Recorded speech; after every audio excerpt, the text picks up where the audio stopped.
Welcome into another ScreenRant video breaking down the Easter eggs and hidden details within the trailers of your favorite movie franchises. I'm Matt Remy, and today we are diving into a full suite of trailers from Predator Badlands. Badlands. No, not the Bruce Springsteen song at the end of the Guardians 3 credits, but the next addition to the Predator franchise releasing in theaters later this week.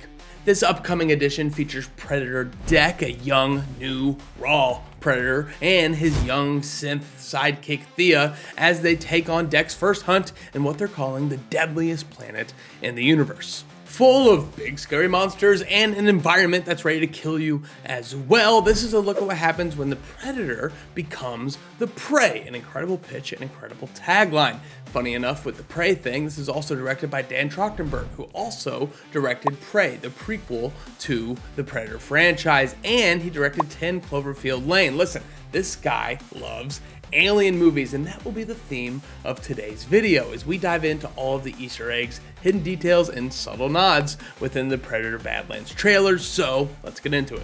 We start where most great stories start, at the beginning, as we see a trophy room of a Predator clan with a wall, a mantle of skulls from their hunts. We see a lot of familiar anatomy throughout this shot, as we see first and foremost a human skull and a human spine attached, because we know that these predators love coming to Earth and taking humans as their prize in the hunt. And I like that this movie is taking a different approach, showing the predators take on a bigger challenge, because yeah, we've gotten some wins in the past, but at some point it's like, take on somebody your own size. Also in the shot is a T-Rex skull. Predators have been coming to Earth and taking trophies for a long time.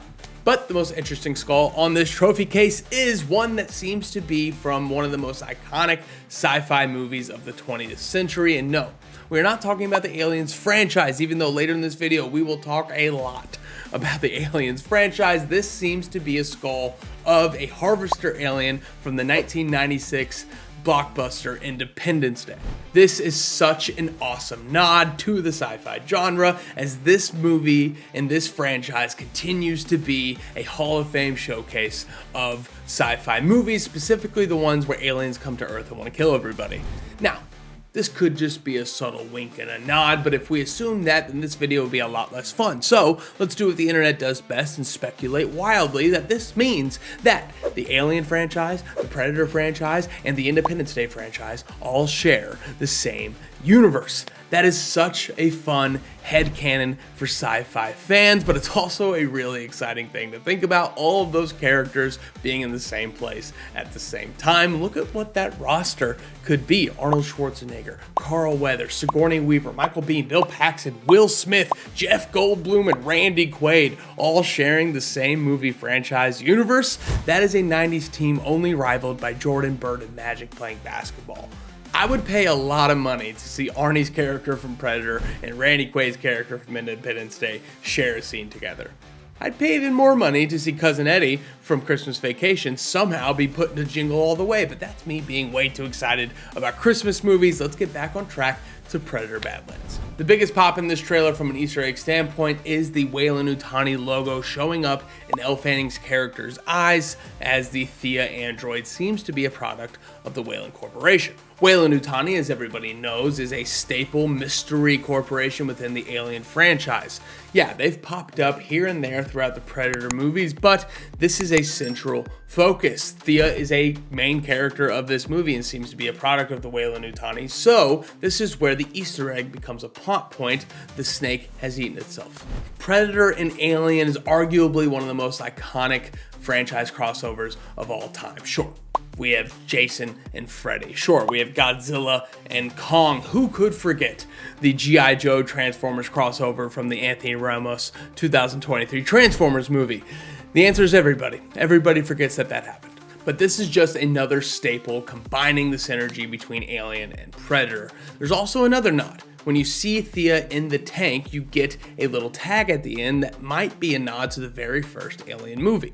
You see her labeled as MUTHUR 062578, and this looks very clearly like a nod to the original AI in Alien, MUTHUR 6000, or Mother. This next one's not so much of an Easter egg, but more of another nod to the sci-fi genre, because Thea has lost her lower half, and you see a shot of her being used as a backpack with the vines that tried to kill Dec earlier in the trailer, and she is her sidekick backpack form. Any fan of Predator or Alien is very likely also a fan of Star Wars, and if they're not a fan, they've definitely at least watched enough Star Wars as homework to point to their franchise being better than that franchise, because nerds, we all know, are very territorial. But any sci-fi fan will look at this backpack formation, and you cannot not think about C-3PO being carried as a backpack after he also lost his bottom half in Empire Strikes Back.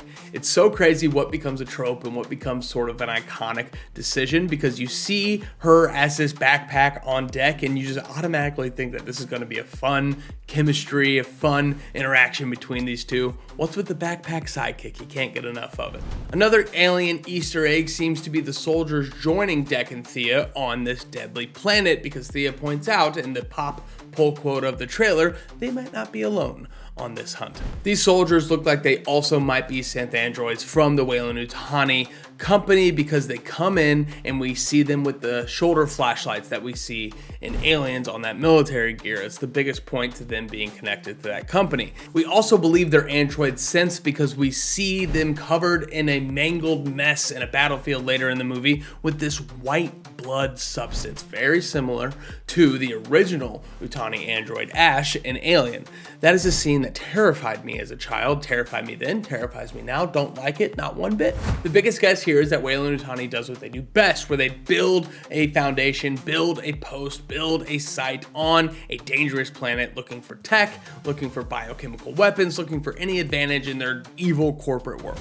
And yet another one, we're gonna do another Alien Easter egg to close this thing out. And listen, I know this is a lot of Alien Easter eggs for a movie that says Predator on it, because Predator Badlands is really an independent Predator story following this young Predator Dec, what we assume to be a brother-father situation and a prove your worth type deal, and it seems very independent, moving the body forward. And I like that they took that and also added in all of this fan service through the lens of the Alien franchise. Again, these two are put together in such an awesome way that they're able to live independently but also help each other build that nostalgia, build that lore in this deep history between AVP. Now, this last Easter egg is one of the hero shots of the trailer, as we see this souped up Hulkbuster loader either fighting with or helping or hurting Dec and his cause in some sort of facility. We don't really know just yet. We got to see the movie. This, of course, is a nod to one of the most iconic badass moments in movie history, where Ripley gets into her loader to take on the Queen Bee in Aliens. Get away from her, you bitch! And there you have it. Those are the biggest Easter eggs from the Badlands trailers. And I'll tell you, putting this video together, looking through everything, parsing through all these scenes, got me in a mood, got me very excited. I'm gonna spend this week doing a marathon style rewatch as many Predator and Alien movies as I can to get ready to see Badlands on the biggest screen possible. My poor wife is gonna have to endure so much nerddom in the next few days, but she is a bigger Alien fan than I am, so she might be down. Please let me know what I missed, let me know what I got wrong, and let me know how excited you are for Predator Badlands and the next addition to this rolling franchise. Leave those messages in the comments below. I'm Matt Remy. Until then, we'll see you next time.